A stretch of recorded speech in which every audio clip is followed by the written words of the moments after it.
In today's headline, Donald Trump just got grilled on the world stage. And the topic? Free speech and Jimmy Kimmel's firing.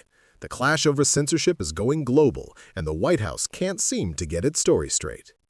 Before we dive in, let's start with the evidence. MSNBC recently resurfaced some of FCC Chairman Brendan Carr's past statements, and they tell a very different story from the one the administration is pushing now. He's long spoken out against government censorship and for the freedom of speech. In 2019, Carr posted on social media, quote, "Should the government censor speech it doesn't like?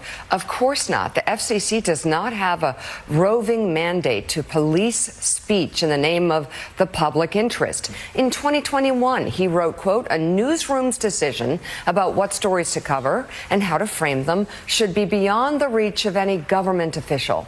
In 2022, Carr posted, quote, "Political satire is one of the oldest and most important forms of free speech. It challenges those in power while using humor to draw more people into the discussion.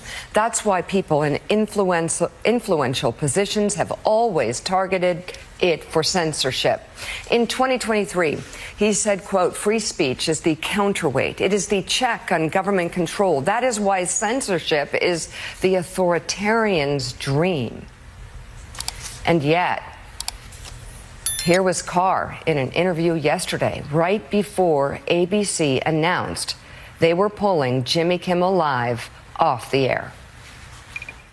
You know, when you look at the conduct that has taken place by Jimmy Kimmel, it appears to be some of the sickest conduct possible.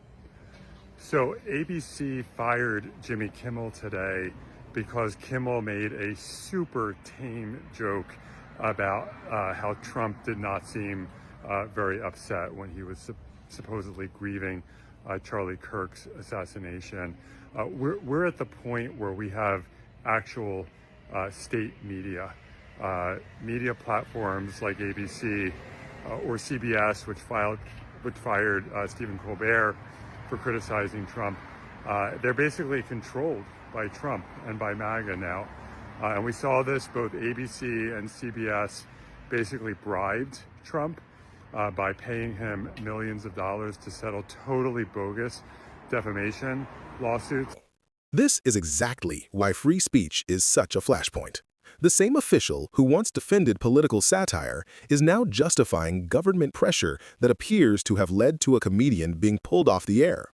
And just when the controversy couldn't get any hotter, Trump was put on the spot overseas.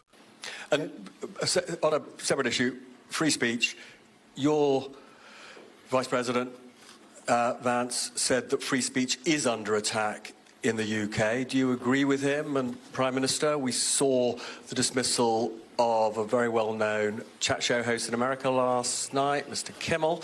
Is free speech more under attack in Britain or America? Well, Jimmy Kimmel was fired because he had bad ratings more than anything else, and he said a horrible thing about a great gentleman known as Charlie Kirk. And Jimmy Kimmel is not a talented person. He had very bad ratings, and they should have fired him a long time ago. So, you can call that free speech or not. He was fired for lack of talent. Yeah, please, go ahead. There it is, straight from Trump himself. According to him, this wasn't about censorship at all, just ratings. But just hours before, Carr was on CNBC arguing that Kimmel's comments about Charlie Kirk's assassination were misleading the public and that regulatory action was on the table. This contradiction is more than a PR problem. It's a window into how this administration operates. One moment they say it's about business decisions, the next they signal government muscle might be used against networks that refuse to play ball. And that's the bigger story here. Free speech isn't just under pressure from private corporations, but also from the very government that's supposed to protect it.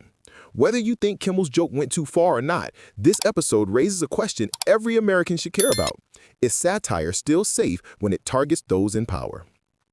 Thanks for watching. If you care about protecting free speech and holding leaders accountable, make sure to hit that like button, subscribe, turn on notifications, and drop a comment below with your thoughts on whether this was ratings-based or political retaliation.